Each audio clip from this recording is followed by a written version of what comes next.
Laptop எல்லாம் கொடுத்துருக்காங்கம்மா இப்போ கல்லூரி மாணவர்களுக்கு. நல்ல ஒரு கேள்வி. நல்ல ஸ்கீம் தானே? சூப்பரான ஸ்கீம். அது அம்மா கொண்டு வந்த திட்டம். புரட்சி தலைவி அம்மா அவர்கள் கொண்டு வந்த திட்டம் லேப்டாப் திட்டம். அன்னைக்கெல்லாம் நக்கல் நையாண்டி பண்ணாங்க.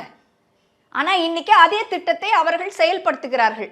அப்போ அது அனைத்து இந்திய அண்ணா திராவிட முன்னேற்ற கழகத்திற்கு கிடைத்த பெருமை. நீங்களும் அதை ஏற்றுக்கிறீங்க, வரவேற்கிறோம். ஆனால் எப்போ கொடுத்துருக்கணும்? நம்ம ஆட்சியில் இருக்கும்போது 52,37,000 மாணவர்கள் பயன் பெற்றார்கள். 4.5 வருஷம் 4.25 வருஷம் ஒன்றும் பண்ணலை. கேட்டு கேட்டு நம்ம சலிச்சிட்டோம்.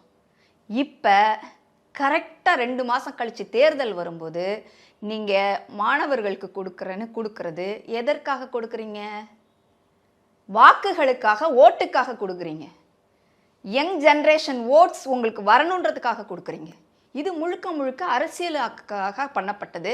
நீங்கள் வேணா பாருங்கம்மா, இந்த லேப்டாப்பில் மிகப்பெரிய ஊழல் நடக்கும்.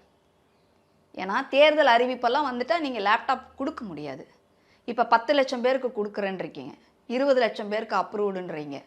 அப்போ 10 லட்சம் மாணவர்களுக்கு போய் சேரலைன்னா அந்த லேப்டாப் எங்கே இருக்கும்? இல்லை உண்மையிலே வாங்குவாங்களா? இல்லை வாங்கின மாதிரி எழுதிப்பாங்களா?